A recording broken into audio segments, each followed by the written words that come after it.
Welcome back to everyone in my YouTube channel accounts वाला। मैं SK sir आप लोग के सामने मैं एक क्लास लेके आया हूँ। चैप्टर के नेम होगा सिंगल यूनिट आउटपुट कॉस्टिंग। इसमें आज हम लोग सीखेंगे कॉस्ट शीट को कैसे प्रिपेयर किया जाता है। तो चलते हैं, एकदम मोस्ट इम्पोर्टेंट क्वेश्चन में लेके आया हूँ। उस क्वेश्चन के जरिए हम लोग आज सीखते हैं कॉस्ट शीट कैसे हम लोग बनाते हैं और कॉस्ट का एलोकेशन किस तरह से करते हैं। तो चलते हैं एकदम एक्साइटमेंट के साथ, अपने लोगों को क्लासेज करनी है। तो सबसे पहले मैं क्वेश्चन सेंड कर रहा हूँ ताकि आप लोग इजी वे से समझ सकेंगे जिस क्वेश्चन को मैं आज सॉल्व करूँगा। तो देखिए क्वेश्चन नंबर 15 है जो काफ़ी मोस्ट इम्पोर्टेंट क्वेश्चन है। आई होप कि आप लोग स्क्रीनशॉट ले ही लिए होंगे। तो मैं अब आगे बढ़ रहा हूँ, ठीक है। अब मैं चल रहा हूँ क्वेश्चन की ओर।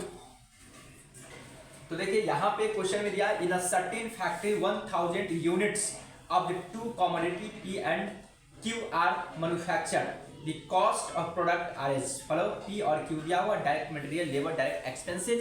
इस तरह से हम लोग को क्वेश्चन में अमाउंट गिवन है। तो पहले मैं एक छोटा सा फॉर्मेट में क्रिएट करूंगा, उसके बाद में one by one each and every item को मैं एक्सप्लेन करूंगा।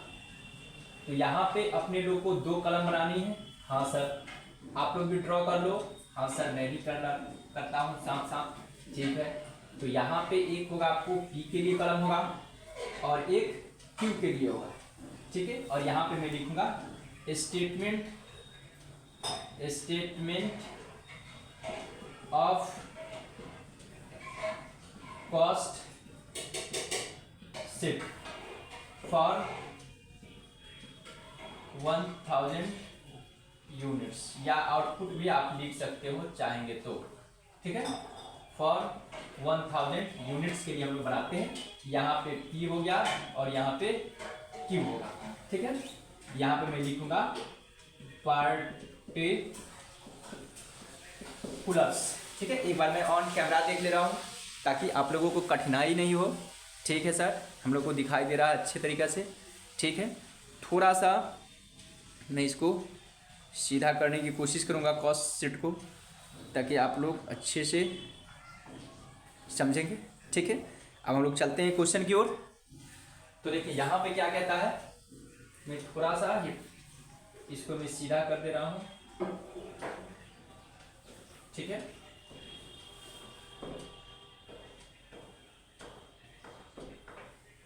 ठीक है, यहाँ पे सबसे पहले देखिए दिया हुआ डायरेक्ट मटेरियल, डायरेक्ट लेबर और डायरेक्ट एक्सपेंस।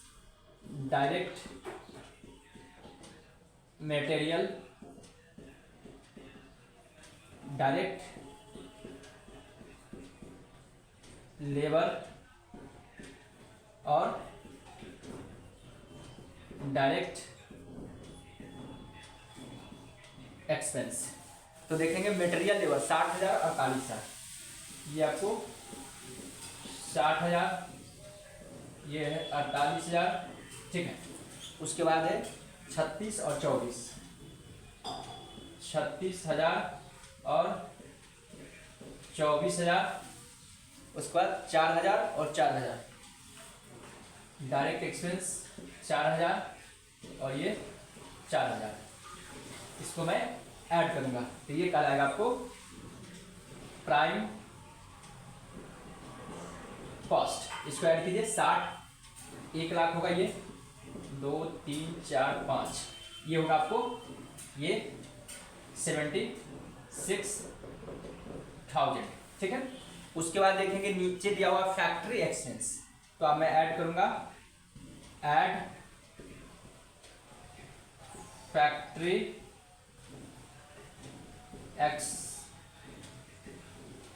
एक्सपेंस। तो हमेशा याद रखेंगे फैक्ट्री एक्सपेंस का एलोकेट किया जाता है in the ratio of direct wages के रेशियो में। तो 36,000 और 24,000, यानी कि ये आ जाएगा आपको 3:2 का रेशियो होगा, ठीक है। ये कितना है टोटल अमाउंट 30,000। इन दोनों को मैं ऐड करूंगा, यहाँ पे मैं लिख ही दे रहा हूँ, ये 30,000 है, इन दोनों का ऐड करूंगा तो 5 होगा, इसके लिए 3, तो 6 5 30, 36 18,000 होगा। और दूसरा के 30,000 into 2/5 is equal to 12,000। Each and every concept को हम लोग एक्सप्लेन करते हुए चलेंगे। ये आपको रहा 18,000 और ये रहा आपको 12,000। इसको जब मैं ऐड करूंगा ये आपको क्या लगा 1,18,000 और ये होगा आपको 88,000। ये आपको क्या लगा वर्क कॉस्ट या फैक्ट्री कॉस्ट। फिर मैं पुनः इसमें ऐड करूंगा, क्या दिया हुआ देखिएगा, ऑफिस एक्सपेंस। Office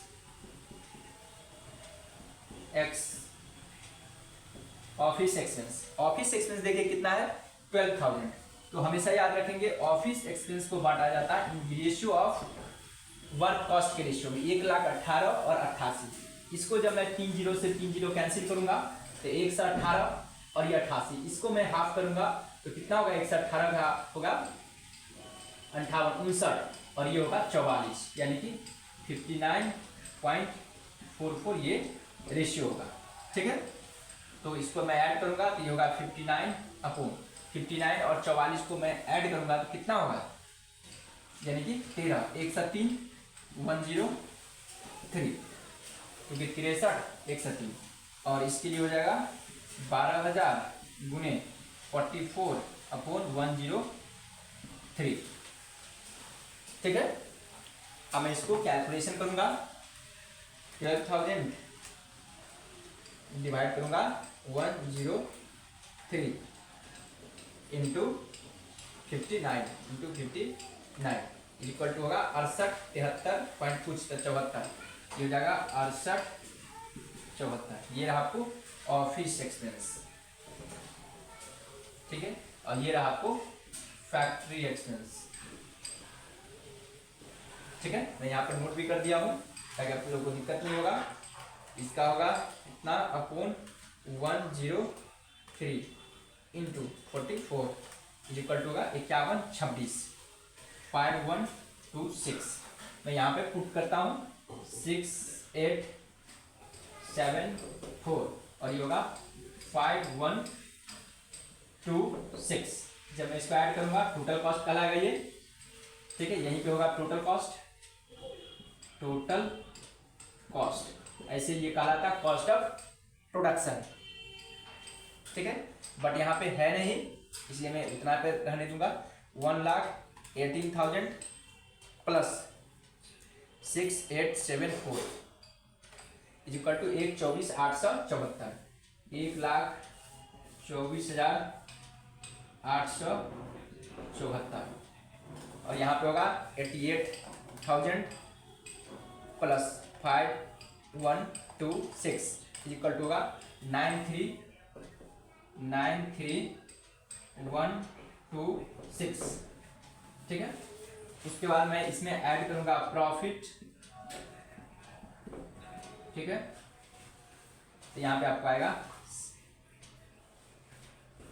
cell.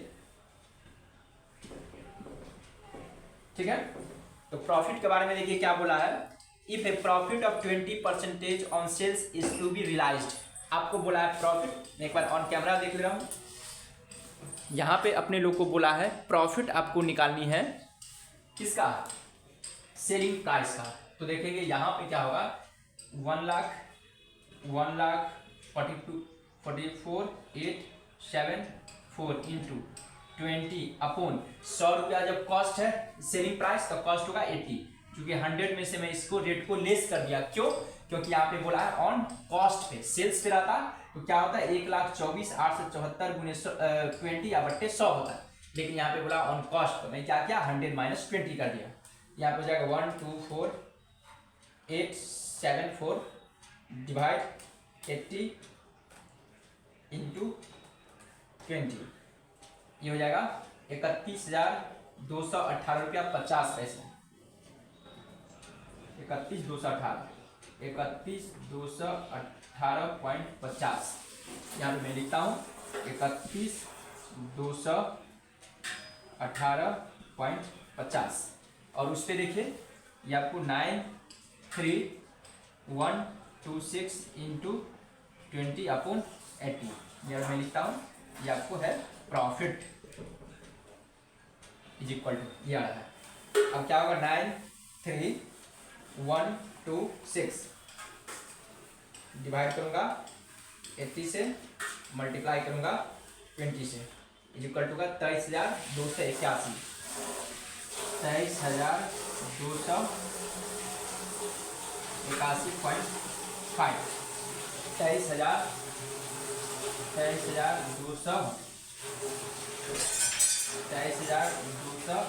23,281.5।